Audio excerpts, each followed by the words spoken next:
नमस्कार। इस वीडियो में मैं आपको प्रश्न अभ्यास समझाऊंगी। हमारा पाठ है एक कुत्ता और एक मैना नामक पाठ के लेखक हैं हजारी प्रसाद द्विवेदी। तो बच्चों, मैंने आपको पाठ का सार समझा दिया है।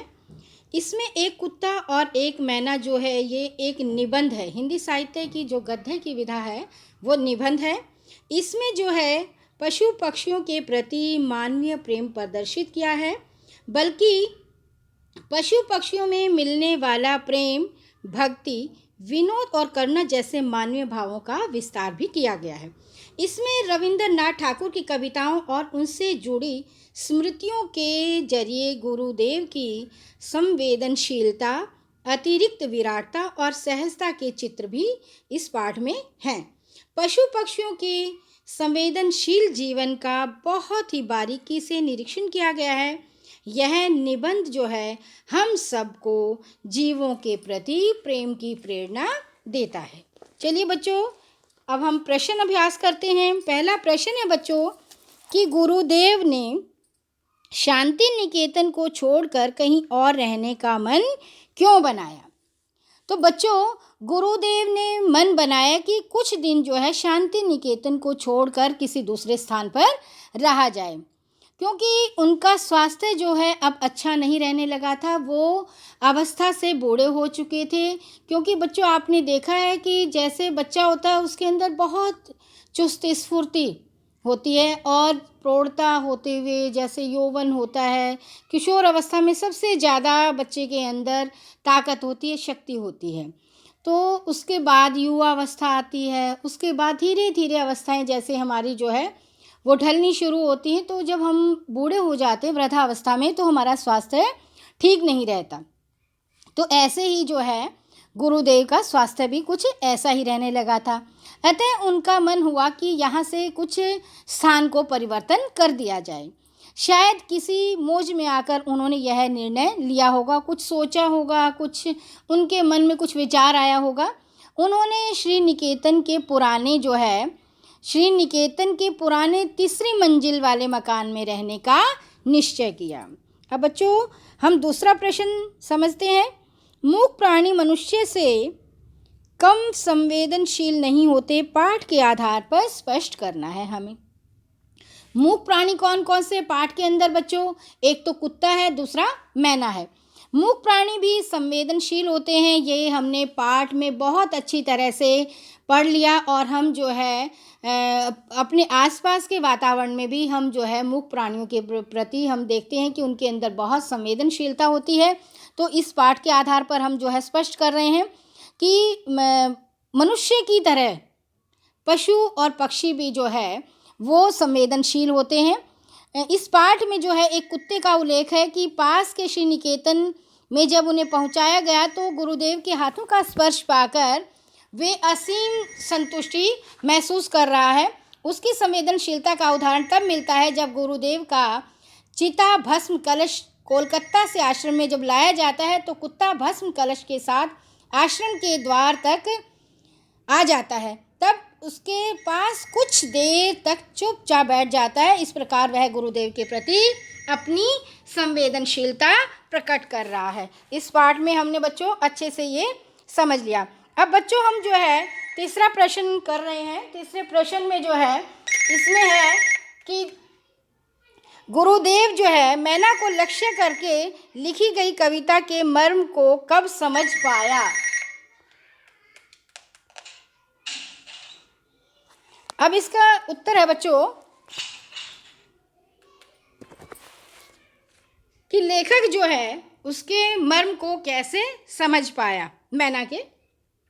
गुरुदेव के द्वारा जब मैना को लक्ष्य करके कविता लिखी तो लेखक को उस समय तो पहले तो जब गुरुदेव बताते थे तो लेखक को उस समय कुछ उनके अंदर करुणा भाव नहीं दिखाई देती थी। जब उन्होंने कविता जो उनके द्वारा लिखी गई थी जब उन्होंने उसको पढ़ा तो लेखक को समझ में आया कि वो कितना मर्म को छूने वाली है। और लेखक ने गुरुदेव के बताने पर उस लंगड़ी मैना को ध्यानपूर्वक देखा। जब गुरुदेव ने बताया और पहले तो लेखक को कुछ भी नहीं लगा कि क्या उसके अंदर करुणा भाव है, करुणा भाव लेखक को बिल्कुल भी दिखाई नहीं दिया। जब गुरुदेव ने बताया तो उन्हें उसके अंदर करुणा भाव दिखाई दिया। जब लेखक मैना से संबंधित कविता पढ़ता है तब उसके सामने मैना की वह करुणा की मूर्ति अत्यंत साफ होकर उपस्थित हो जाती है। अगला प्रश्न है बच्चों, प्रस्तुत पाठ एक निबंध है। गद्य साहित्य की जो विधा है, ये निबंध गद्य साहित्य की उत्कृष्ट विधा है जिसमें लेखक ने अपने भावों और विचारों को कलात्मक और लालित्यपूर्ण शैली में अभिव्यक्त किया है। इस निबंध में उपरयुक्त विशेषताएं कहाँ झलकती हैं? किन्हीं 4 विशेषताओं का उल्लेख कीजिए। बच्चों, इसमें जो है पहली तो है कलात्मकता और दूसरी है लालित्यपूर्ण शैली। प्रतिदिन जो है इस कलात्मकता का है, प्रतिदिन जो है एक कुत्ते के बारे में बताई गई है जो प्रतिदिन जो है गुरुदेव के पास आकर बैठता है और वो गुरुदेव का भक्त बन जाता है। गुरुदेव उसके ऊपर हाथ रखते हैं, सहलाते हैं तो उसे बहुत अच्छा लगता है और वो उनके पास ही बैठा रहता है जब तक वो उनके हाथों से स्पर्श उनका स्वीकार करता है। क्योंकि उनका हाथों से स्पर्श करना, आपने देखा होगा बच्चों, किसी आप जानवर से प्यार करते हो तो वो भी हाथों का स्पर्श पाकर बहुत ही उसे अच्छा लगता है। तो ऐसे ही गुरुदेव का स्पर्श जो है हाथों का, तो उसे महसूस होता है कि गुरुदेव जो है उससे बहुत प्यार करते हैं और उनके संग को वो स्वीकार करता है और इतनी सी स्वीकृति पाकर उसके अंग अंग में आनंद का प्रभाव उठता है और वह दुम हिलाने लगता है। बच्चों, इसमें जो है इसकी शैली जो है लालित्यपूर्ण शैली कैसे अभिव्यक्त की है कि वहाँ पर उन्होंने जैसे मैना को बताया है कि शायद वो एक या तो विदुर है या फिर वो मतलब या फिर वो विधवा है, मतलब शायद वो इसी तरह की बताता है लेखक। शायद वह विदुर पति था या पिछली किसी स्वयंवर में युद्ध के कारण, क्योंकि पहले बेटा जैसे यहाँ पर जो है मतलब लेखक ने एक पक्षी मैना को एक मनुष्य की भांति बताया है। यहाँ पर शैली जो है बहुत ही अच्छी है, लालित्यपूर्ण है कि वो युद्ध में, पहले युद्ध होते थे किसी स्वयंवर को, मतलब किसी वधु को पाने के लिए, तो उसमें जो है युद्ध में कुछ न कुछ क्षति होती थी। तो ऐसे ही लेखक कह रहा है कि शायद किसी युद्ध में जो है ये हार गया होगा, परास्त हो गया होगा या किसी के द्वारा ये आहत किया गया होगा और या ये किसी की विधवा पत्नी है। तो लेखक को पूरी अच्छी तरह से नहीं मालूम था उनके बारे में, जो पिछली विडाल के आक्रमण में किसी समय पति का या अपने पति को खोकर युद्ध में जो है किसी प्रकार की चोट खाकर जो है एकांत में अकेली, अपने दल में नहीं है, अपने दल से अलग है और अपने दल से यहाँ जो है गुरुदेव की जो है उनके वहाँ पर आकर जो है वो उछल कूद करती है, अपनी जो है दल के साथ नहीं रहती, वो अपने दल से अलग है। तो बच्चों, इस पाठ में जो है जो हमारे लेखक हैं तो उन्होंने इस पाठ में जो है रविंद्रनाथ ठाकुर जी की जो उनके अंदर उनके प्रति जो एक अच्छे वाला भाव है वो उन्होंने यहाँ पर व्यक्त किया है और उनकी जो दृष्टि है वो मर्म तक पशुओं के पक्षियों के प्रति, देखो एक पक्षी है मैना और एक है कुत्ता पशु, यहाँ पर जो है उनकी दृष्टि जो है दोनों पर पहुँच रही है, पशु पर भी और पक्षी पर भी।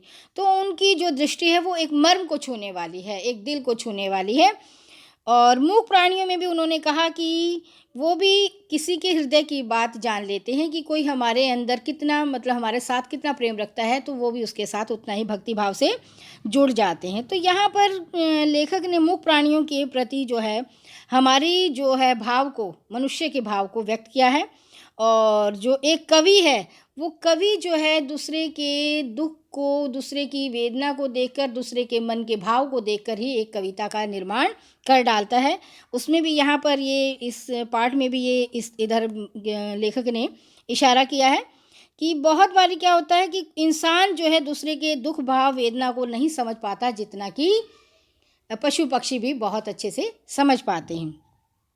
तो यहाँ पर जो है पशु पक्षियों को भी मनुष्य के समान ही संवेदनशील बताया है कि उनके अंदर भी जो है मनुष्य की तरह एक दूसरे को देखने की, परखने की, समझने की और प्रेम की भावना रखता है। धन्यवाद बच्चों।